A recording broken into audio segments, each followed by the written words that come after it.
You are already losing right now, while you are watching this, while you are breathing, while you are waiting for things to get better. Something is slipping through your fingers. And the worst part, you cannot even see it. You do not know what it is. You just feel it. That slow, quiet erosion. That sense that no matter how hard you work, no matter how much you give, no matter how many times you show up, the world does not respond the way it should.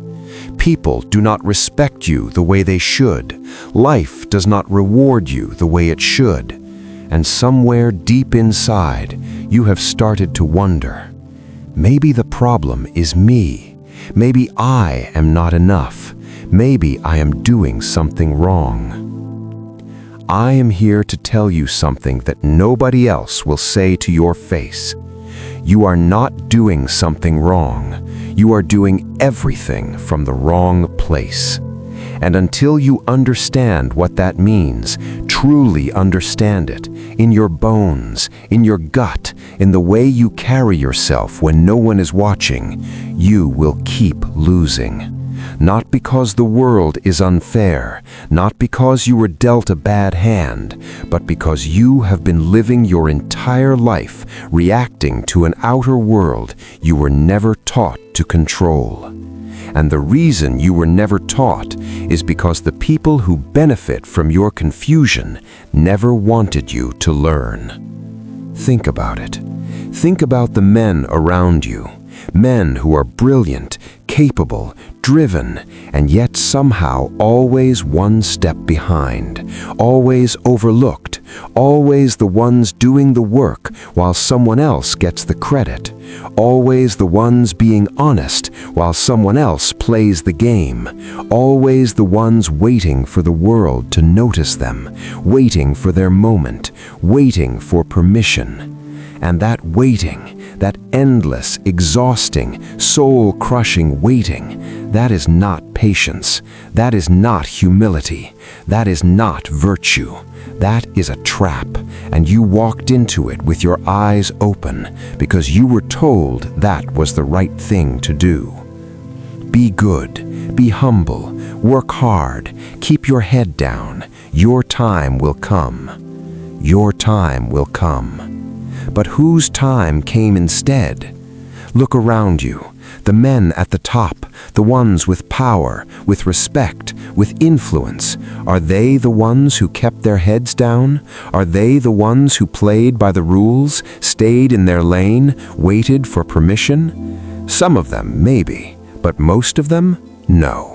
Most of them understood something you were never shown, something older than modern psychology, older than self-help books, older than every motivational speech you have ever heard, something that lives at the very foundation of human nature. The outer world is a mirror, and if you do not like what you see in it, you do not attack the mirror, you change what is standing in front of it. You have been attacking the mirror your whole life. You have been blaming jobs, blaming women, blaming society, blaming luck, blaming timing, blaming everyone and everything outside of you. And maybe some of that blame is justified. Maybe the system is rigged. Maybe people have treated you unfairly. Maybe the cards were stacked against you. I am not here to dismiss your pain. Your pain is real.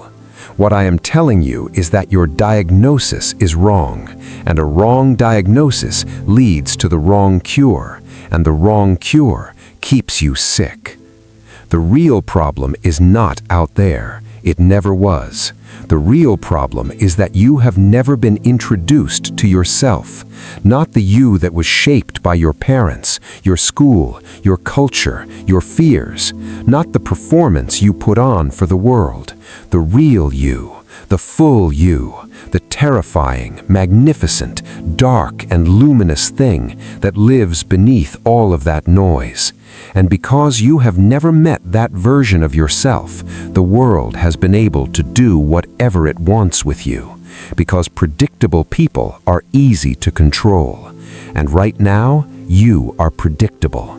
You react the same way every time. You give in the same way every time. You break the same way every time.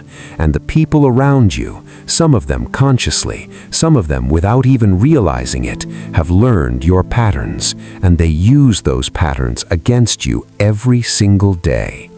That ends today. Because today, I am going to introduce you to a man who spent his entire life mapping the territory that every other thinker was afraid to enter. A man who descended into his own darkness, not to destroy himself, but to understand himself so completely that nothing, no person, no circumstance, no crisis could ever fully own him again.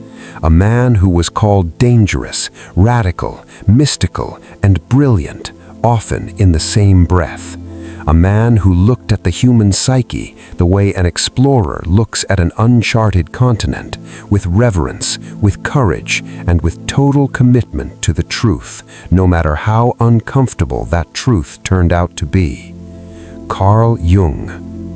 Jung was not a self-help guru. He was not a motivational speaker. He was not here to make you feel good.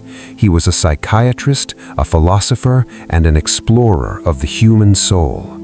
He spent decades studying the deepest layers of the human mind, the parts we don't show anyone, the parts we barely show ourselves. And what he found there was not weakness. What he found was power, raw, unprocessed, dangerous power. Power that most people run from their entire lives. Power that the world has absolutely no idea how to handle in a man who has truly mastered it. Jung once wrote, and I want you to hear this slowly, "Until you make the unconscious conscious, it will direct your life, and you will call it fate." Read that again in your mind. Until you make the unconscious conscious, it will direct your life, and you will call it fate. That sentence is a knife, and it is pointed directly at the version of you that believes your life is just happening to you. The version of you that believes your reactions are just your personality. The version of you that believes your patterns, your losses, your failures, your frustrations are just the result of bad luck, bad timing, bad people. Jung is telling you that none of it is fate. All of it is unconscious programming running on autopilot. All of it is the unexamined interior driving the chaotic exterior. And the moment you understand that, really understand it, not intellectually, but viscerally, everything changes. Everything. So let's go deep. Let's go into the territory. Let's bring the unconscious into the light, one truth at a time. And by the end of this, you will not be the same man you pressed play. I promise you that. The first truth Jung gave us is one that most men spend their entire lives running from. He called it the shadow. And understanding the shadow is not optional if you want to become a man who cannot be manipulated. It is not a bonus concept. It is the foundation. Everything else we discuss today is built on it. Here is what the shadow is. From the moment you were born, you were taught what was acceptable, what was good, what was appropriate. Cry too much? Bad. Show anger? Bad. Want too much? Bad. Be too ambitious? Selfish. Be too sexual? Shameful. Be too dark? Dangerous. And so you learned. You put the acceptable parts of yourself on display, and you buried everything else. The rage, the hunger, the parts of you that wanted to dominate, to resist, to refuse, to take. The parts that refused to be tamed. You buried them. You locked them in a basement inside yourself, and you told yourself you were evolved. You told yourself you were mature. You told yourself you were a good person because you didn't act on those darker impulses. But here is what Jung understood that you were never told. Those buried parts didn't disappear. They grew in the dark, alone, without supervision, without integration, and they found ways out, not through your choices, but through your reactions, through your explosions, through your self-sabotage, through your inexplicable attraction to people who destroy you, through your inability to hold on to the things you build. The shadow does not stay buried, it leaks, and when it leaks unconsciously, when it drives you without your awareness, it ruins everything. Think about the man who cannot hold his temper in professional settings, who sabotages interviews, who snaps at the wrong moment, who destroys relationships right when they're about to become something real. He thinks he has an anger problem. He doesn't.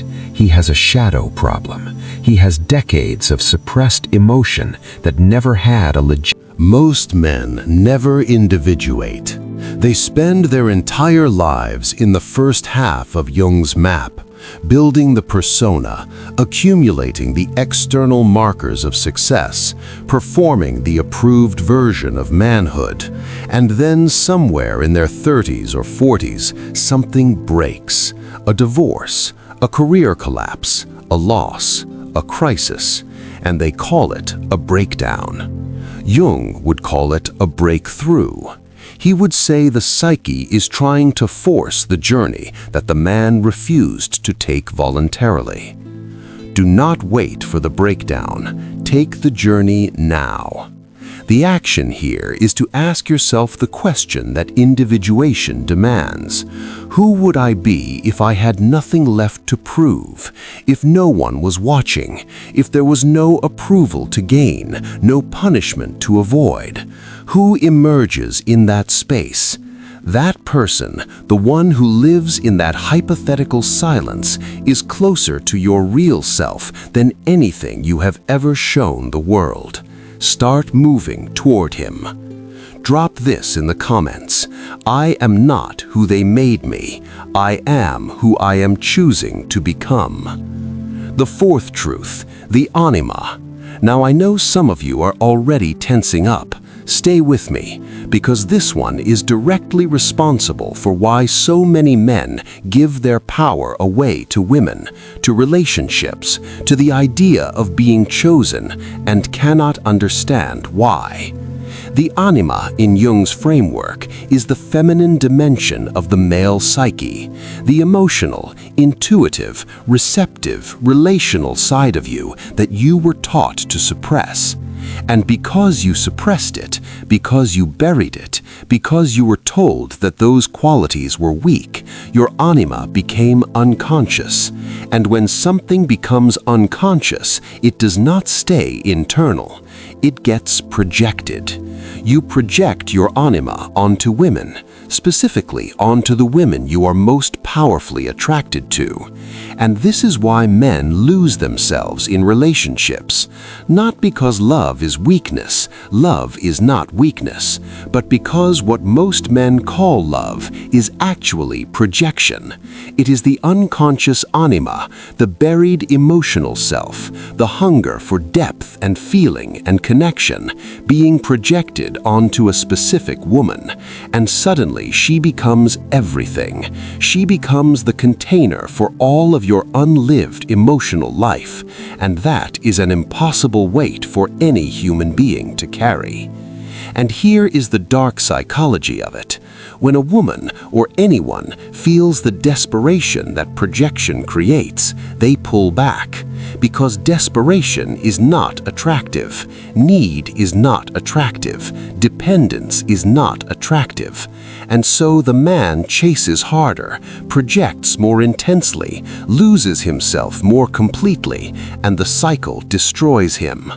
The solution is not to stop feeling. The solution is to reclaim your anima, to develop your own emotional depth, your own intuition, your own relationship with the inner life, to stop outsourcing your emotional existence to other people. The man who has a rich, developed inner life, who is comfortable with depth, with feeling, with uncertainty, is not desperate. He is complete, and completeness is magnetic in a way that need can never be. This knowledge is for protection, not destruction. The fifth truth, individuation under pressure, because here is what nobody tells you about inner work. The moment you start to change, the moment you start to pull back the projections, stop performing the persona, integrate the shadow, the people around you will panic, and some of them will attack. This is not paranoia, this is psychology. When a system, a relationship, a workplace, a family is built around a predictable version of you, your transformation threatens the system. The people who benefited from your old patterns will sense the shift before they can even name it, and they will push, they will provoke, they will use your old triggers, they will say the things they know used to work, they will apply the pressure they know used to break you, because they are testing whether the change is real. Most men fail this test, not because they are weak, but because they are not prepared for it. They do not understand that the resistance is not personal, it is systemic. The old you created an ecosystem, and ecosystems do not give up their structure easily. Think about the man who finally sets a boundary at work, who finally says, "This is not in my job description, and I will not do it without compensation." The reaction he gets is not just a negotiation, it is a test. Can we still run this old program? Can we still get the old result? And if he folds, if the pressure is enough to break the new boundary, then the system exhales and resets. Nothing changes. The action here is to expect resistance and reframe it. When the pressure comes, and it will come, do not read it as evidence that you are wrong. Read it as evidence that you are right, that something real is shifting, that the old structure is feeling the threat. Hold the line, not with aggression, not with explanation, with calm, absolute, unshakable commitment to the new version of yourself. Drop this in the comments. My growth will make some people uncomfortable. That is not my problem to fix. The sixth truth is perhaps the most practical, most immediately usable piece of Jungian psychology you will ever encounter. Jung observed that much of what drives human behavior, including the behavior of the people trying to control you, is unconscious. People do not know why they do most of what they do. They are not aware of their patterns. They are not aware of their projections. They are not aware of the dynamics they create. They are, in Jung's language, unconscious actors in a play they think they are directing. And this gives the conscious man an extraordinary advantage. When you have done the inner work, when you have examined your own patterns, your own triggers, your own projections, you begin to see those patterns in others. And seeing them gives you options that unconscious people simply do not have. You can choose how to respond. You can see the manipulation before it lands. You can recognize the power dynamic before it closes around you. You can see the game while everyone else is just playing it. This is not cynicism. This is clarity. There is a profound difference.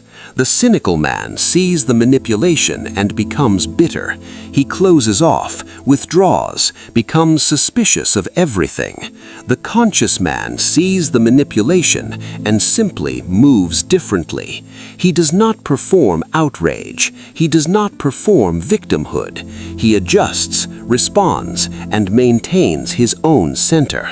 He plays the game at a level the unconscious player cannot comprehend because the unconscious player doesn't even know there is a game.